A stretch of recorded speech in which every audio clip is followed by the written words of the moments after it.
Welcome.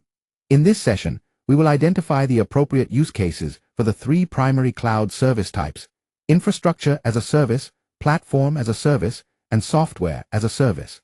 We will determine when to choose each model based on business needs, technical requirements, and management overhead. To identify the right use cases, we must first clearly define the three service types, often visualized as a stack.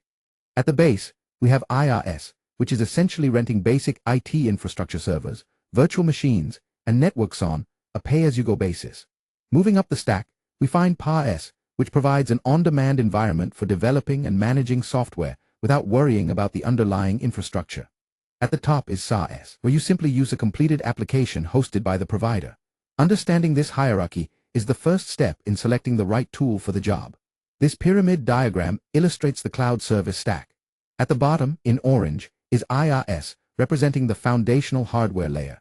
In the middle, in blue, is PaaS, building upon the infrastructure to offer a platform. At the peak, in green, is SaaS, representing the final software product delivered to the user.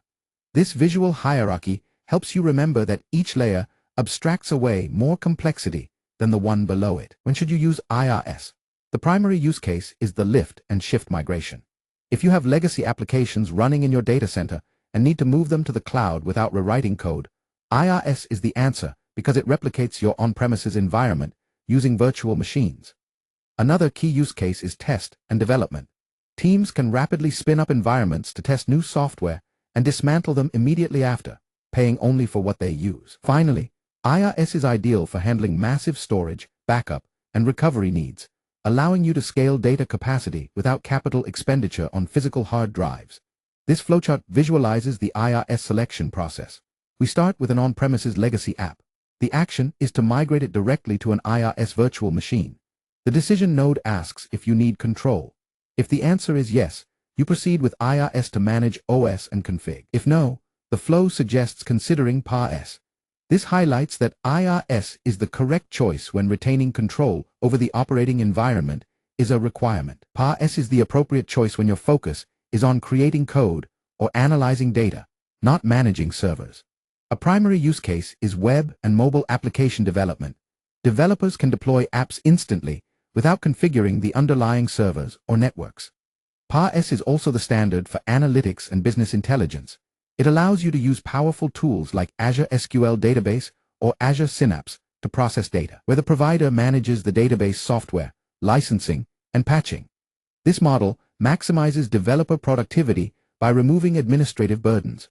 This diagram separates concerns in a PaaS model. The developer focus class includes high-level tasks like application code and business logic.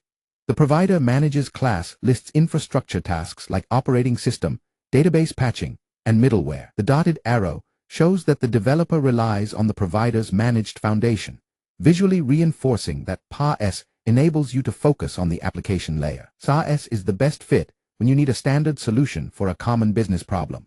The most prevalent use cases are communication and collaboration tools like Microsoft Outlook and Microsoft Teams. It is also the standard for core business operations, such as customer relationship management, CRM, and enterprise resource planning, ERP, systems like Dynamics 365. In these scenarios, the software is a commodity. You want to use it immediately without building or maintaining anything. The provider handles all upgrades and security patching, making it the easiest model to adopt. This sequence diagram shows the simplicity of the SaaS interaction. The user initiates a login to application. The SaaS provider performs the complex work of managed security and updates internally. Finally, the provider simply delivers service back to the user. The note at the bottom emphasizes the key takeaway. There is no hardware or OS management by user involved. To identify the appropriate use case, you must weigh control against convenience. Choose IaaS when you need maximum control over the operating system and software stack, accepting that this requires significant management effort. Choose PaaS when you want to balance control with productivity, specifically for modern web applications where you define the code but not the server. Choose SaaS for minimal control but maximum convenience, perfect for standard functions like email, where customization of the underlying infrastructure is unnecessary. This chart plots the three models based on management effort, x-axis, and control, y-axis. IaaS is in the top right, representing high control and high management effort. SaaS is in the bottom left, representing low control and low management effort. PaaS sits in the middle. This visual helps you map your business requirement whether you need more control or less work to the correct service model. Your choice of use case also defines your security responsibilities. If you choose IaaS for your legacy app, remember that you are responsible for patching the OS and configuring the network. If you choose PaaS for development, the provider patches the OS, but you must secure your application logic and data. If you choose SaaS for business tools, your responsibility shifts almost entirely to managing user identities and data access, as the provider secures the entire infrastructure stack. This block diagram compares user responsibilities across the models.